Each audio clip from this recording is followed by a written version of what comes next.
Hello students, welcome to infinite institute. और ये है क्लास 8 के इंपॉर्टेंट क्वेश्चन सीरीज का पार्ट 3।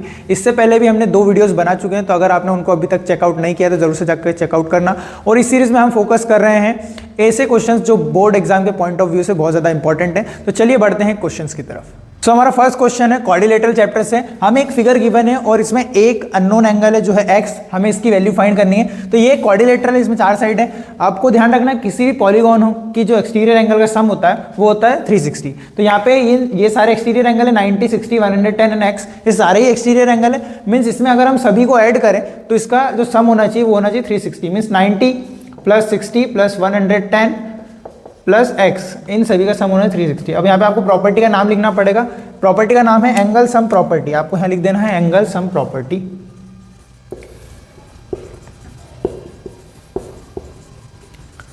ठीक है, तो किसी पॉलीगॉन का एक्सटीरियर एंगल का सम होता है 360, तो इन सभी को ऐड करने पे आना चाहिए 360। हम जो कांस्टेंट है 90, 60 एंड 110, इनको ऐड कर लेते हैं। 90 प्लस 60 हो गया 150, 150 एंड 110 हो जाएगा 260।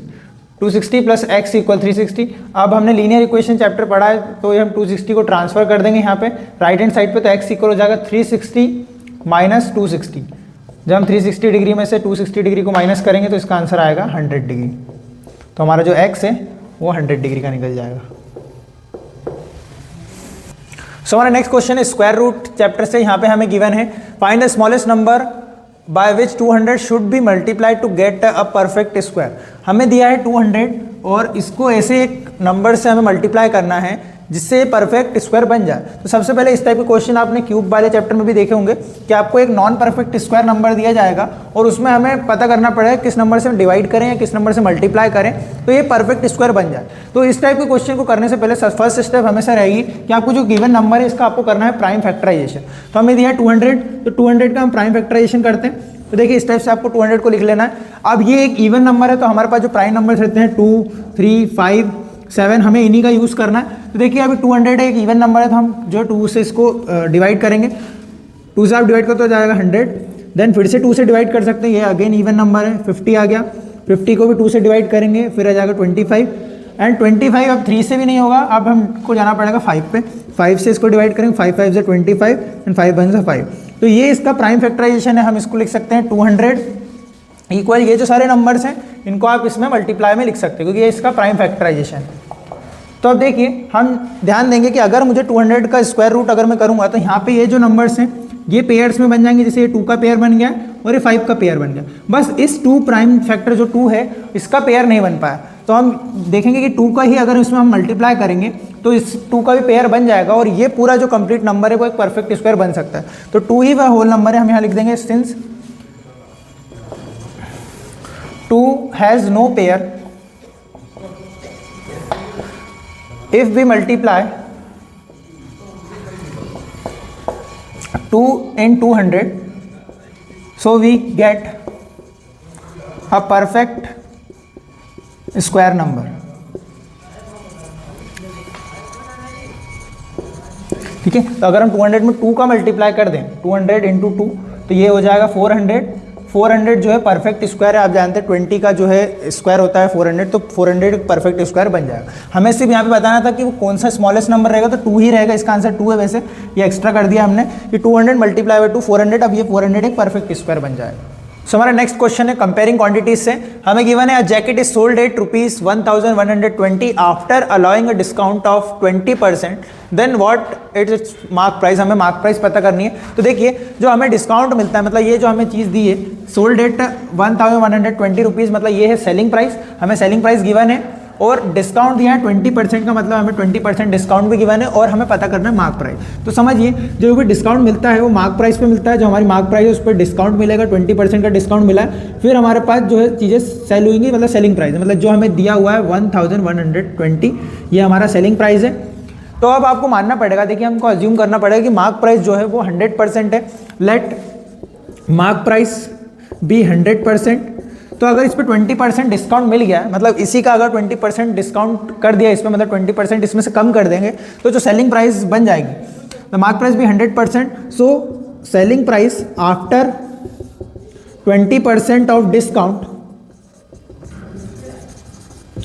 बी 80%। देखिए 100% थी मार्क प्राइस, उस पर 20% का हमें डिस्काउंट मिल गया, तो ये जो सेलिंग प्राइस हो जाएगी वो हो जाएगी 80%। बट अगर आप देखें तो हमें सेलिंग प्राइस गिवन है, मीन्स ये 80% की जो वैल्यू है वो हमारे पास गिवन है ₹1120 और हमें पता करना है अब 100% की वैल्यू। हमें 80 की वैल्यू दी है और हमें पता करना है 100 की, तो सबसे पहले हम 1% की वैल्यू निकालेंगे।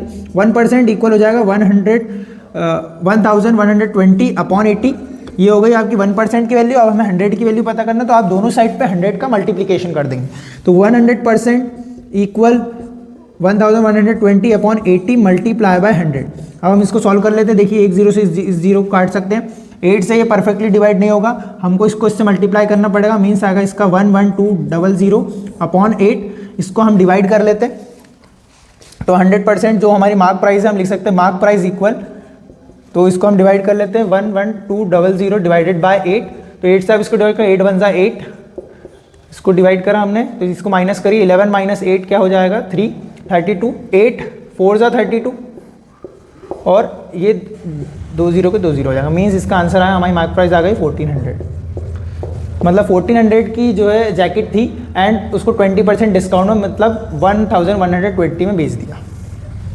सो हमारा नेक्स्ट क्वेश्चन है अलजेब्रिक एक्सप्रेशन से हमें गिवन है subtract this expression from this expression. हमें दो एक्सप्रेशन दिए हैं और इसमें से हमें इसको माइनस करना है, मतलब जो बाद में लिखा है मतलब इसमें से हमें माइनस करना है, तो इसको पहले लिखेंगे हम 9y² plus yx minus 3x² minus 6y plus 4x, ये हमारा एक्सप्रेशन है। इसमें से हमें ये जो फर्स्ट एक्सप्रेशन दिया था इसको माइनस करना है, तो देखिए इसका लिखने का तरीका कैसे होगा, जो y² वाला है उसके नीचे आप y² वाली ही टर्म लिखें। जैसे हमें इसमें देखिए 7y² दिख रहा है, तो हम इसको लिखेंगे minus 7y² as it is. Then हमें yx या xy बोल सकते हैं, xy वाली टर्म भी दिख रही है जिसमें हमें जो वेरिएबल से xy मिल रहा हो, तो हम इसको भी लिख लेंगे प्लस 5xy। देन x² वाली अगर टर्म है, यहाँ पे है x² वाली टर्म जो है प्लस 2x²। देन y वाली टर्म भी है जो है माइनस 3y, हम इस तरह से लिख लेंगे। अब यहाँ पे जो 6 बच गया है इसको आप जैसे यहाँ पे ऊपर वाली टर्म में कोई भी कांस्टेंट नहीं है, तो हम इस 6 को अलग लिख देंगे, यहाँ पे प्लस 6 आप लिख दीजिए बाहर साइड पे, और अब हम इसको सब्ट्रैक्ट करेंगे। देखिए सब्ट्रैक्शन के टाइम पे आपको ध्यान रखना है, जो सेकंड टर्म रहेगी उसके पूरे के साइन चेंज हो जाएंगे, मीन्स ये माइनस का है तो प्लस का हो जाएगा, हमें ये न्यू साइंस को यूज़ करना है। देन जो प्लस का है वो माइनस हो जाएगा, ये भी माइनस एंड ये प्लस, और ये जो 6 है इसको मत भूल जाना, ये भी माइनस हो जाएगा। तो अब हमें इनको सॉल्व करना है। देखिए 9 + 7 y² मीन्स ये हो जाएगा आपका 16y², पॉजिटिव आएगा क्योंकि यह पॉजिटिव हो चुका है। देन xy या फिर आप yx बोलिए, हम देखिए ये 5xy है एंड ये yx है, मीन्स ये जो बड़ा नंबर है वो नेगेटिव है, तो हम यहाँ पे सब्ट्रैक्शन होगा। देन माइनस का यहाँ पे 4xy आ जाएगा। देन आप यहाँ पे भी देखेंगे माइनस का 3x² एंड माइनस का 2x², तो यहाँ पे एडिशन हो जाएगा, सेम साइन है, दोनों नेगेटिव है तो नेगेटिव साइन आएगा एंड दोनों ऐड हो जाएंगे, मीन्स 5x² यहाँ पे आ जाएगा। अब देखिए यहाँ पे माइनस 6y दिया है और ये है प्लस का 3y, अपोजिट साइन दिख रहा है आपको, तो यहाँ पे सब्ट्रैक्शन होगा, मतलब 6 में से आप 3 को माइनस कर देंगे, तो यहाँ पे आ जाएगा माइनस का 3y और हमारा 4x बचा हुआ, तो 4x को भी आप एज इट इज लिख देंगे और माइनस का 6, ये आपका फाइनल आंसर रहेगा। सो हमारा नेक्स्ट क्वेश्चन है मेंसुरेशन चैप्टर से, हमें गिवन है the floor of a building consist of 40 tiles which are of rhombus shape and each of its diagonal are 24 cm and 21 cm in length. Find the cost of polishing the floor at a rate of 2 rupees per square centimeter. तो हमें given है कि एक building है जिसका floor पे 40 tiles लगी हैं और जो सारी टाइल्स हैं वो रोम्बस शेप की हैं और हमें रोम्बस के डायगोनल्स भी गिवन है, तो हम जो गिवन है हम पहले लिख लेते हैं, given diagonals of rhombus tiles, ठीक है। तो हम इसको D1 मान लेते हैं, D1 हमें गिवन है 24 सेंटीमीटर एंड D2 हमें गिवन है 21 सेंटीमीटर। तो ये जो रोम्बस शेप की टाइल्स हैं उसके हमें डायगोनल दिए हुए हैं D1 एंड D2 और हमें पता करना है इसमें cost of polishing the floor, means हमें यहाँ पे इस पूरे फ्लोर का एरिया पता करना है। तो हम इसमें क्या करेंगे, सबसे पहले एक टाइल्स का एरिया निकाल लेंगे और इस पूरे फ्लोर पे 40 टाइल्स लगी हुई हैं, तो हम उस एक टाइल्स के एरिया को 40 से मल्टीप्लाई कर लेंगे, मतलब हमारे पास पूरे फ्लोर का एरिया आ जाएगा और बाद में जो भी कॉस्ट हमें पता करनी है हम उस कॉस्ट को फाइंड कर लेंगे। तो पहले हम फाइंड करते हैं area of one tiles, area of one tile equal हो जाएगा, देखिए आपको याद होना चाहिए रोम्बस के एरिया का फॉर्मूला जो होता है half D1 into D2 means diagonals का प्रोडक्ट। अब जो हमारे पास D1 गिवन है वो गिवन है 24 इंटू 21, देखिए D2 हमारे पास 21 है, इसको हम देखिए यहाँ पे कट शॉर्ट कर सकते हैं 24 को, ये हो जाएगा 12 मल्टीप्लाई बाय 21, हम इसको मल्टीप्लाई कर लेते हैं, 12 1 ज़ा 12, कैरी ओवर 1, 12 2 ज़ा 24 एंड 1 25, 252 सेंटीमीटर स्क्वायर। अब ये जो है एक टाइल्स का एरिया है, अब हमें पता करना है 40 टाइल्स का एरिया, तो हम यहाँ पे 40 टाइल्स का एरिया भी फाइंड कर लेते हैं। एरिया ऑफ फ्लोर भी लिख सकते हो आप, एरिया ऑफ फ्लोर, या फिर आप ब्रैकेट में लिख सकते हो एरिया ऑफ 40 टाइल्स। तो ये हो जाएगा 40 मल्टीप्लाई बाय जो एक टाइल्स का एरिया है, हम उसमें 40 का मल्टीप्लाई कर देंगे, 252 मल्टीप्लाई बाय 4, तो इसको मल्टीप्लाई कर लेते हैं, 4 2 ज़ा 8, 4 5 ज़ा 20, कैरी ओवर 2, 4 2 ज़ा 8 और 9 10, इसका आंसर आ जाएगा 10,080 सेंटीमीटर स्क्वायर। ये हो गया हमारी पूरी फ्लोर का एरिया। अब हमें पता करना है cost of polishing the floor, तो कॉस्ट ऑफ पॉलिशिंग जो हो जाएगी, कॉस्ट ऑफ पॉलिशिंग हो जाएगी 2 मल्टीप्लाई बाय जो हमारा पूरा एरिया है फ्लोर का, उससे आप इसको मल्टीप्लाई कर देंगे, 10,080 इसको मल्टीप्लाई कर देते हैं, तो ये हो जाएगा 0, 8 2 ज़ा 16 एंड 2, 20,160 रुपीज़, ये जो है इसका फाइनल आंसर है।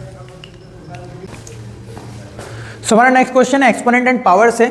मैंने यहाँ पे दो अलग अलग क्वेश्चन लिए। सबसे पहला क्वेश्चन है express the number in usual form और express the number in standard form. तो देखिए ये जो नंबर लिखा हुआ है ये एक यूजुअल फॉर्म में लिखा हुआ है और इसको स्टैंडर्ड फॉर्म में कन्वर्ट करना है, और ये हमारे पास लिखा हुआ है स्टैंडर्ड फॉर्म, मतलब इसको यूजुअल फॉर्म में करना, मतलब इसको इस तरह से बनाना और इसको इस तरह से बनाना। तो सबसे पहले सीखते हैं कि किसी स्टैंडर्ड फॉर्म वाले नंबर को यूजुअल फॉर्म में किस तरह से कन्वर्ट करते हैं। तो मतलब हमें यहाँ ये जो पावर है, पावर को हटाना है और ऐसे नंबर्स में लाना है, सिंगल नंबर्स में आपको लेके आना है, पावर हमें नहीं चाहिए। तो देखिए स्टैंडर्ड फॉर्म में कन्वर्ट करने के लिए आपको क्या करना है, यहाँ पे यूजुअल फॉर्म में कन्वर्ट करने के लिए सबसे पहले आप इसमें से डेसिमल हटाएंगे, तो 4.5 का अगर डेसिमल हटेगा, देखिए पॉइंट के बाद एक नंबर है तो यहाँ पे 10 आ जाएगा, मल्टीप्लाई में 10 की पावर 4, ठीक है, हम इस तरह से लिख सकते हैं। ऊपर 10 की पावर 4 है और नीचे एक 10 है, तो यहाँ पे जो पावर है सब्ट्रैक्ट होती है अगर ऐसे नंबर डिवाइड में रहता है, तो 45, और हम इसको लिख सकते हैं 10 की पावर 3। यहाँ पे ऊपर 4 पावर है और यहाँ पे नीचे एक 1 पावर है, तो यहाँ पे पावर क्या हो जाती है, सब्ट्रैक्ट हो जाती है। ये एक्सपोनेंट लॉ में हमने पढ़ा था कि अगर ऊपर पावर 4 है तो 10 की पावर 4 माइनस 1 हो जाएगी, जो होगी 10 की पावर 3। देन हमें अगली स्टेप में क्या करना है, 45 मल्टीप्लाई 10 की पावर 3 क्या होता है 1000, 10 की पावर 3 मतलब 1 के पीछे आप 3 0 लगा दीजिए। अब इसको मल्टीप्लाई कर दो तो ये हो जाएगा 45,000। ये हो चुका है इसका यूजुअल फॉर्म, ये हमें स्टैंडर्ड फॉर्म में गिवन था और ये इसका यूजुअल फॉर्म हो गया। अब यहाँ पे देखिए हमें यहाँ पे ऑलरेडी यूजुअल फॉर्म में दिया और इसको स्टैंडर्ड फॉर्म में कन्वर्ट करना, मतलब हमें इसको पावर में कन्वर्ट करना है। तो आपको ध्यान रखना स्टैंडर्ड फॉर्म में जब भी आप कन्वर्ट करेंगे तो डेसिमल जो है यहाँ पे आना चाहिए, एक नंबर के बाद, एक डिजिट के बाद आपको डेसिमल चाहिए। सबसे पहले स्टेप रहेगी 6 9 4 1 और आप ये गिन लीजिए कितने जीरो है, 5 जीरो है, 1 2 3 4 5। और आप जब भी इनको देखेंगे तो ये इनको हम लिख सकते हैं 6 9 4 1 लिख दीजिए, मल्टीप्लाई में हम 10 की पावर यहाँ पे 5 लिख सकते हैं क्योंकि हमारे पास 5 जीरो है, तो हम इस तरह से लिख सकते हैं। बट ये अभी भी स्टैंडर्ड फॉर्म में कन्वर्ट नहीं हुआ क्योंकि हमें डेसिमल प्लेस चाहिए यहाँ पे। तो आपको समझिए कि डेसिमल यहाँ पे है, ये जो है एक नंबर है इसे डेसिमल यहाँ पे, और हमें यहाँ पे लाना है, तो ये जो डेसिमल प्लेस है वो शिफ्ट हो जाएगी यहाँ पे, तो 6.941 आप लिख सकते हो। बट यहाँ पे 3 जो है प्लेस शिफ्ट हुई है, तो यहाँ पे आपको 10 की पावर में 3 और ऐड कर देना है, 6.941 मल्टीप्लाई बाय 10 की पावर 8 हो जाएगी। ये हो गया इसका स्टैंडर्ड फॉर्म। सो हमारा नेक्स्ट क्वेश्चन है इनवर्स प्रोपोर्शन का, हमें गिवन है on open the 6 taps together in a tank, the tank filled in 1 hour 20 minutes, how long will it take if only 5 tap are use. तो देखिए inverse का question कैसे आपको समझना है, सबसे पहले कि अगर हम 6 नल को खोल रहे हैं तो उस टैंक को फिल होने में 1 घंटे और 20 मिनट लग रहे हैं। भाई जब हम 5 टैप ओपन करें, मतलब हमने टैप कम कर दिया, तो यहाँ पे टाइम जो है ज़्यादा लगने वाला है। मतलब अगर हम टैप की संख्या को कम कर रहे हैं तो जो टाइम है वो अपने आप बढ़ जा रहा है। तो ये जो है इनवर्स का क्वेश्चन हो गया। सबसे पहले हमें पता करना है कि टाइम कितना लगेगा 5 टैप में, तो एक हम टेबल बना लेते हैं कि नंबर ऑफ टैप्स और टाइम, ठीक है, इसका हम टेबल बना लेते हैं। तो यहाँ पे हमें गिवन है 6 टैप्स हैं, तो हमें 1 hour 20 minutes, अगर हम इस पूरे को कन्वर्ट कर लें मिनट्स में, तो देखिए ये 1 hour में होता है 60 मिनट्स और ये गिवन है 20 मिनट्स, मतलब ये टोटल हो गया 80 मिनट्स। हम इसको 80 मिनट्स बोल सकते हैं कि हमें जो 6 टैप्स के द्वारा जितना समय लग रहा है उस टैंक को फिल होने में वो है 80 मिनट्स, तो हम इधर 80 लिख सकते हैं। और हमें गिवन है 5 टैप्स से पता करना है और हमें टाइम नहीं गिवन है, टाइम को मान लेते हैं x। यहाँ पे आप लिख देना लेट टाइम बी x, जो भी 5 टैप के द्वारा जितना भी समय लगने वाला है हमने उसको वेरिएबल मान लिया x। अब देखिए जब डायरेक्ट का क्वेश्चन रहता था तो हम यहाँ पे क्रॉस मल्टीप्लाई कर लेते थे, 6 को इस x से और 5 को इस 80 से मल्टीप्लाई कर देंगे और उससे x की वैल्यू आ जाएगी। बट जब इनवर्स का क्वेश्चन है तो हमको सामने के सामने ही मल्टीप्लाई कर देना। हम 6 इंटू 80 लिख देंगे, 6 इंटू 80 इक्वल 5 इंटू एक्स। इस तरह से हम नेक्स्ट स्टेप में लिख देंगे। और हमें x की वैल्यू फाइंड करनी है, तो x इक्वल आप डायरेक्ट लिख सकते हैं 6 इंटू 80 डिवाइडेड बाय 5। और 5 से आप 80 को डिवाइड कर सकते हैं, 5 1 5 एंड 5 6 30, मतलब 16 6 6 इंटू 16, 16 6 होता है 96, मतलब 96 मिनट्स लिख सकते हो आप इसको। हमारे पास आंसर आ चुका है 96 मिनट्स। अगर आप इसको आवर्स में कन्वर्ट करना चाहें तो आप इसमें से 60 माइनस कर दिए, मतलब 1 आवर और 36 मिनट्स, 1 आवर एंड 36 मिनट लगेंगे। अब हमारा नेक्स्ट क्वेश्चन है ग्राफ वाले चैप्टर से। तो देखिए ग्राफ वाले चैप्टर से हर साल एक क्वेश्चन आता है और लॉन्ग में आता है, जिससे आपको 5 मार्क्स मिल सकते हैं। तो इसको सीख लीजिए, वो सिंपल सा क्वेश्चन आता है। हमें यहाँ पे एक टेबल दे दिया है और इसका हमें ग्राफ बनाना है। टेबल में गिवन क्या है, साइड ऑफ स्क्वायर, ये साइड्स दी हैं स्क्वायर्स की और उनका एरिया गिवन है। तो इसको ग्राफ पे किस तरह से शो करेंगे, तो सबसे पहले आपको 2 एक्सेस बनानी है, एक वाई एक्सेस हो गई है हमारी और एक हो गई हमारी एक्स एक्सेस। आपको इस तरह से शो करना है। यहाँ पे ये जो यहाँ पे इंटरसेक्टिंग पॉइंट है इसका, इसको 0 कह दीजिए या फिर इसको ओरिजिन कहते हैं। अब हम ये साइड ऑफ स्क्वायर है जो फर्स्ट कॉलम है, इसको एक्स एक्सेस पे डिनोट करना है। और आपको ध्यान रखना है यहाँ पे इक्वल डिस्टेंस पे होना चाहिए, 2 3 4 5 दिया है, तो हम यहाँ पे 1 सेंटीमीटर की दूरी पे रहेंगे, 1 2 3 4 एंड 5, 1 सेंटीमीटर के गैप्स पे आपको यहाँ पे जो साइड ऑफ स्क्वायर है, ये जो गिवन है, इसको डिनोट करना। अब ये एरिया ऑफ स्क्वायर आपको दिया है 4 9 16 25। देखिए यहाँ पे कोई इक्वल कोई डिस्टेंस नहीं है, इक्वल गैप्स नहीं है, तो हम ले लेते हैं यहाँ पे 4 का टेबल ले लेते हैं, 4 6 4 8 12 16 और आखिरी तक गए 25 तक, तो हमें और आगे लेना पड़ेगा 20 24 और 25 से भी ऊपर लेना पड़ेगा, मीन्स 28 तक हम चल जाते हैं। देखिए यहाँ पे हमने इक्वल गैप्स ले लिए, यहाँ पे 4 का टेबल हमने ले लिया। तो आपको भी ध्यान रखना है इस तरह का कुछ ऐसा मेजरमेंट यूज़ करना है जो इक्वली इन सारे जो हमारी क्वांटिटीज़ हैं एरिया को डिनोट कर सके। अब देखिए 2 पे कितना है 4, मीन्स यहाँ पे जो एक्स एक्सिस है उस पर 2 है, तो यहाँ पे आपको ये 2 दिख रहा होगा। और इधर जो वाई एक्सिस पे कितना है 2, तो मतलब ये जो दोनों लाइन यहाँ पे इंटरसेक्ट करेंगी, मतलब ये वाला कोऑर्डिनेट होगा जो हम लिख सकते हैं 2,4, ये इसके कोऑर्डिनेट होंगे। ठीक है, ये वाला पॉइंट लिख लीजिए। फिर 3 पे कितना है 9, तो देखिए 9 अब आपको यहाँ पे नहीं दिख रहा होगा कि हम यहाँ पे देखिए 4 8 12 16 दिया, 9 तो नहीं दिया। तो हम यहाँ पे एज्यूम करेंगे कि 8 और 12 के जस्ट ऊपर ही आने वाला है, मतलब यहाँ पे आ सकता है 9 जो 3 के उसमें आएगा, मतलब ये हमारा कोऑर्डिनेट हो गया 3,9। देन 4 पे देखेंगे इस तरह से, 4 पे आप देखेंगे 4 पे 16 है, 16 है हमारे पास, 4 पे 16 ये हमें मिल गया, ये वाला कोऑर्डिनेट जो है 4,16। ठीक है, हमें आपको ध्यान रखना है यहाँ पे कि जो पहला कोऑर्डिनेट है हमेशा आपको x का चूज़ करना है एंड सेकंड कोऑर्डिनेट आपको y का चूज़ करना है। देन फिफ्थ 5 पे कितना है 25, तो 25 देखिए यहाँ पे 25 तो नहीं है बट 24 के जस्ट ऊपर आ सकता है, हम यहाँ पे एज्यूम कर लेते हैं। आपको ग्राफ अगर आपके पास होगा तो और अच्छे से आप इसको डिनोट कर पाएंगे। तो ये रहा आपका कोऑर्डिनेट 5,25। और अब आपको क्या करना है, इन सभी लाइनों को जोड़ देना है। ठीक है, इसको आप इस तरह से ज्वाइन कर देंगे with the help of scale.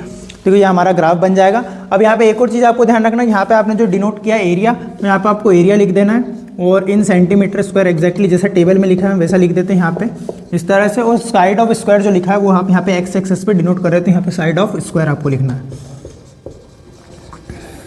In centimetres. ये आपका फाइनल ग्राफ है, इसके आपको 5 नंबर मिलेंगे। ये हमेशा लॉन्ग आंसर में पूछा जाता है।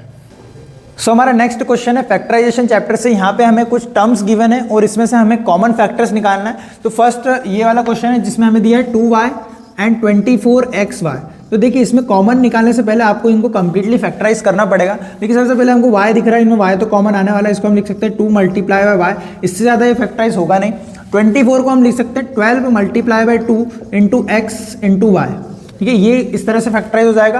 अब आपको देखना है दोनों टर्म्स में कॉमन क्या है। तो देखिए एक तो 2 कॉमन आ रहा है, दोनों के पास 2 है और y भी कॉमन है। अब इससे ज़्यादा कोई टर्म कॉमन है नहीं, तो हम यहाँ पे लिख देंगे कॉमन जो फैक्टर होने वाला है इसका वो होने वाला है 2y, यही इसका कॉमन फैक्टर है। अब यहाँ पे एक, तो यहाँ पे हमारा इसका सेकंड क्वेश्चन देख लेते हैं। यहाँ पे 21ab हमको दिया हुआ, 49ab² दो टर्म्स दिए हैं। 21ab, ठीक है हम सेकंड लिख लेते हैं 21ab और 49। देखिए 21 और 49 का जो कॉमन फैक्टर है वो 7 है, तो हम यहाँ पे इसको 7 के फॉर्म में तोड़ सकते हैं 49ab²। अब देखिए 21 को लिख सकता हूँ मैं 7 × 3, 7 3 = 21 एंड ab को a × b लिख सकते हैं आप। और 49 को लिख सकता हूँ 7 7 = 49 देन a × b × b। अब b × b 2 बार इसलिए लिखा क्योंकि b² हमें गिवन है। अब इन दोनों टर्म्स में क्या क्या चीज़ें कॉमन है, देखिए एक तो 7 कॉमन मिल रहा है आपको, a कॉमन मिल रहा है और b कॉमन मिल रहा है। तो यहाँ पे इसका जो कॉमन फैक्टर आ जाएगा वो आ जाएगा 7AB। सो हमारा नेक्स्ट क्वेश्चन है रैशनल नंबर से। यहाँ पे हमारे पास 4 रैशनल नंबर दिए और सभी मल्टीप्लिकेशन में।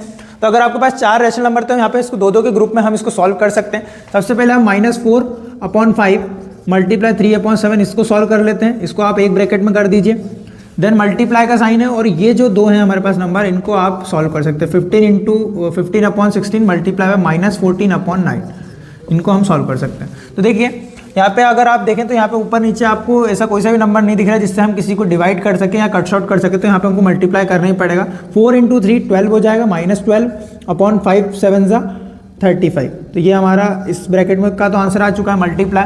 यहाँ पे हम देख लेते हैं 15 और 9 जो है 3 के टेबल में आते हैं, तो हम इनको 3 के टेबल से डिवाइड कर देते हैं दोनों को। 3 5 15 एंड 3 3 9। ठीक है, ये हो चुका है। एंड 14 और 16 भी जो है 2 के टेबल में आते हैं, तो हम इसको 2 के टेबल से भी डिवाइड कर सकते हैं। इन दोनों को 2 से डिवाइड कर देते हैं, ये हो जाएगा -7 एंड ये हो जाएगा 8। ठीक है, अब हम देख लेते हैं इनको मल्टीप्लाई कर लेते हैं, और कट शॉर्ट तो नहीं हो रहा है। अब इनको मल्टीप्लाई कर लेते हैं। 7 × 5 मीन्स ये हो जाएगा -35 अपॉन ये हो जाएगा 8 3 24। ये हो गया। अब देखिए यहाँ पे 35 से सबसे पहले 35 कट शॉर्ट हो गया और यहाँ पे बचेगा -1। अब -1 और ये माइनस जो है ये मतलब आंसर जो भी आने वाला है वो पॉजिटिव ही आने वाला है। आपको ये चीज़ का ध्यान रखना है, दोनों नेगेटिव नंबर्स हैं, अगर उनका मल्टीप्लाई आप कर रहे हो तो ये पॉजिटिव आंसर आने वाला है। ये हो चुका है 1, ये पूरा कट शॉर्ट हो गया 35। अब 12 और 24 दिख रहे हैं, तो 12 से आप इसको डिवाइड कर सकते हैं। 12 1 12 एंड 12 2 24। और ये अपॉन में है तो इसको 1/2 इसका फाइनल आंसर रहेगा। पॉजिटिव है तो आप साइन लगाए या नहीं लगाए कोई दिक्कत नहीं है, ये यहाँ पे इसका फाइनल आंसर। आगे इस सीरीज में और भी इस तरह की वीडियोस आने वाली हैं, तो आप चैनल को सब्सक्राइब कर सकते हैं। और आई होप आज की वीडियो आपको पसंद आई होगी। वीडियो को जरूर से एक लाइक करें और अपने क्लासमेट्स के साथ शेयर करें। और मैं मिलूंगा आपसे अगली वीडियो में। Thank you for watching.